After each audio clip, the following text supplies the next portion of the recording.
So let's dive into one of the biggest, most mind-bending claims in the entire Bible.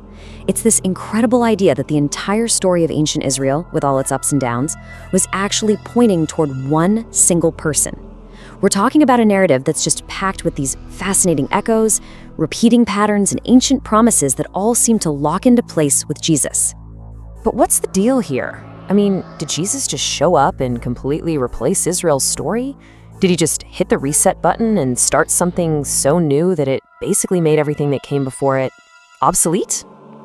That's really the core question we're going to dig into. Well, according to the New Testament writers, the answer is a huge no. They have a totally different word for it, and that word is fulfillment. The idea isn't that Jesus erases Israel's story. It's that he's the one who brings it all together, where all its history and hopes finally make perfect sense.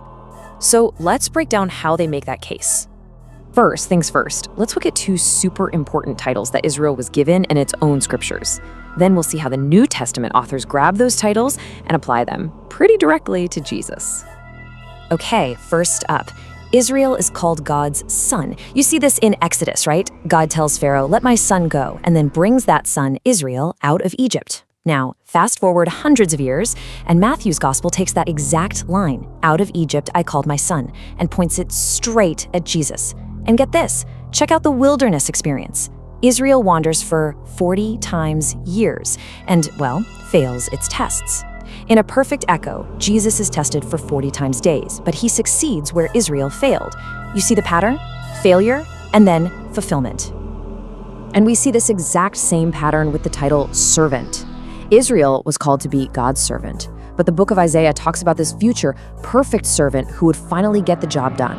For the New Testament writers, it was a no-brainer who this was. They point right to Jesus and say, yep, that's him. He's the ultimate servant. Okay, so now let's see how this whole fulfillment idea plays out with some of Israel's most powerful national symbols. I mean, these aren't just titles. These are metaphors that get to the very heart of the nation's identity. So in the book of Isaiah, there's this really famous song about a vineyard that God planted. And that vineyard, that vine, is Israel. It was supposed to produce all this good fruit, but the song, it kind of ends in disappointment. The symbolists say, and then, centuries later, Jesus walks into the story and makes this absolutely stunning claim, "I am the true vine." Notice that little word true. He's not saying he's just another branch. He's claiming to be the actual source of life, the one who will finally produce the fruit God was looking for all along. It's just a perfect picture of this fulfillment idea. Or how about the temple? For hundreds of years, this was the spot on earth where heaven and earth met. It was where God's presence lived, the absolute center of Israel's entire world. And then Jesus comes along and makes this radical claim that he is the true temple.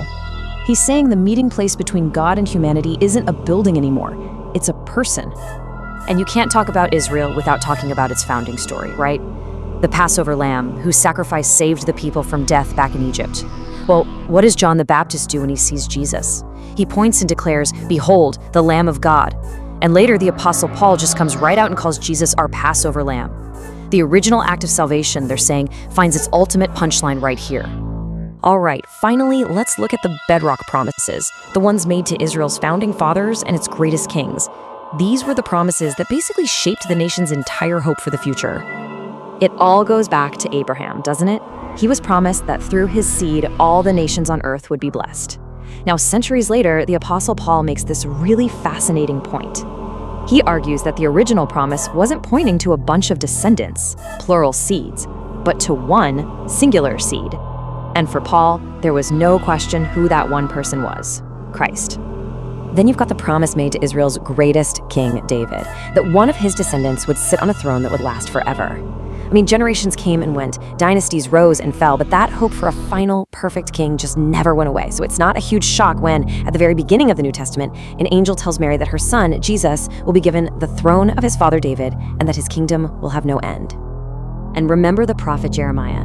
He talked about a day when God would make a new covenant with Israel, a totally new kind of agreement. This one wouldn't be written on stone tablets, but right on people's hearts. So fast forward to Jesus' last meal with his disciples. He holds up a cup of wine and says, "This cup is the new covenant in my blood."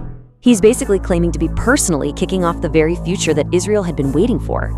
So, after looking at all these incredible parallels, son, servant, vine, temple, king, what's the big picture? how are we really supposed to understand this whole relationship? Well, the really important image the New Testament gives us is a cornerstone. Think about it. A cornerstone doesn't replace a building. It's the essential stone that gives the entire structure its shape, its meaning, its stability. That's the whole idea of fulfillment. Jesus is the one who gives the whole story of Israel its final purpose and form. So let's just quickly recap the main takeaways here. First, Jesus is presented as the fulfillment of Israel's story, not the thing that cancels it out. Second, he becomes the cornerstone, the foundation for a totally renewed people of God.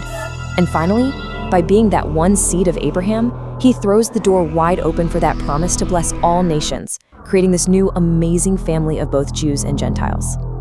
So maybe the best way to wrap our heads around this is with this thought. The story of Israel doesn't just end, it doesn't get erased. Instead, it reaches its intended destination, its climax, its ultimate goal in the person of Jesus.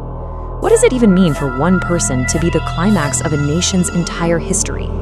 Now that's a question worth chewing on.